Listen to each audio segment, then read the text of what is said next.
This program is brought to you by Link TV for educational and non-commercial use only. Saudi Arabia uses fighter jets against Yemeni Houthi rebels. Both Yemen and Saudi Arabia accuse Iran of arming the rebels. Why did Arab satellite carriers drop Iranian Al-Alam TV? And will the war of proxies lead to a confrontation between Saudi Arabia and Iran? Answers to these questions and more on Link TV's Mosaic Intelligence Report. It's been 4 months since I described Yemen as a powder keg ready to explode. At the time, the entire world was riveted to the television, watching the unfolding events of the Velvet Revolution in Iran. The Yemeni keg has since exploded. It is currently on the verge of causing a regional conflict. For more than a week now, Saudi Arabia has been carrying out military operations on its remote southern border to punish Houthi rebels from neighboring Yemen who crossed over and attacked one of its patrols. Both Yemen and Saudi Arabia have accused Iran of arming the rebels. I'd like to reassure you that this unfortunate incident has been throttled. There were some armed infiltrators who entered the Saudi soil. They were confronted and finally dealt with.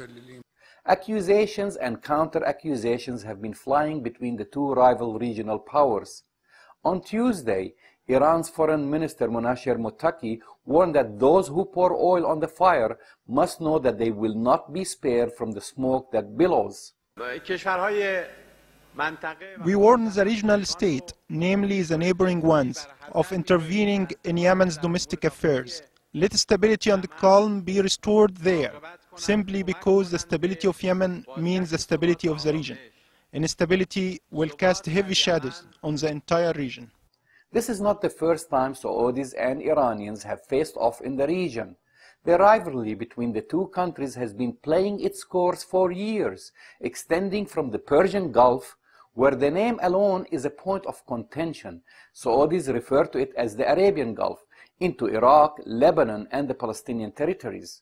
Like the United States and the Soviet Union in the Cold War, Saudi Arabia and Iran have been supporting their factions in all these countries, either militarily, financially, or both. Both Tehran and Riyadh used Lebanon as their own battlefront to settle scores to the point of almost tipping the country into another civil war less than 2 years ago.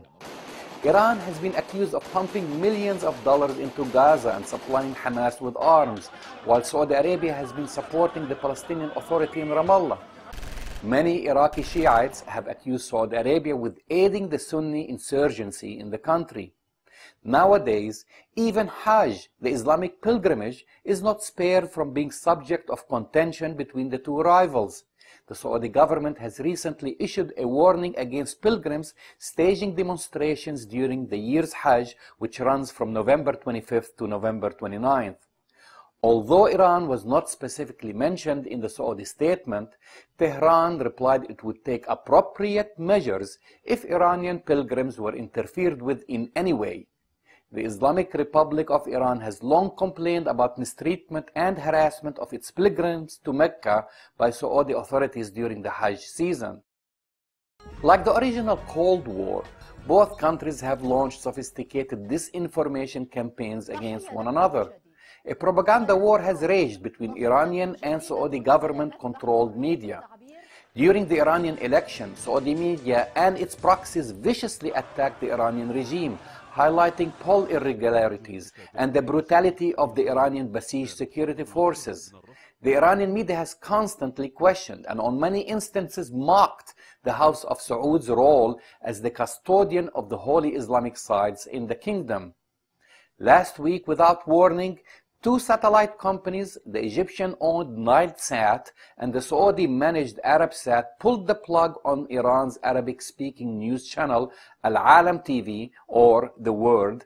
Nilesat's executive director Ahmed Anis announced that the broadcasting was cut due to contract violations. However, media sources throughout the Middle East suggest that Al-Alam's support for the Shiite Houthi rebels in Yemen have angered Saudi officials, who in turn used their influence to take it off the air. So far, both countries have shied away from direct military contact. Iran and Saudi Arabia, like the United States and the USSR of old days, have been competing in a series of peripheral surrogate conflicts. Could their relations be strained enough to lead to direct confrontations? Everything seems to be possible these days in the Middle East. I'm Jamal Dajani for the Mosaic Intelligence Report. To learn more about this program or to share your thoughts, visit us at linktv.org/mir. You can also follow my updates on Twitter.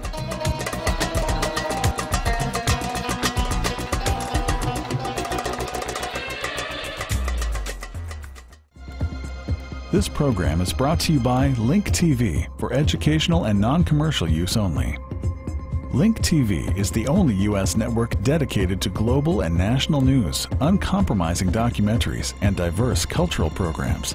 Programs which connect you to the world.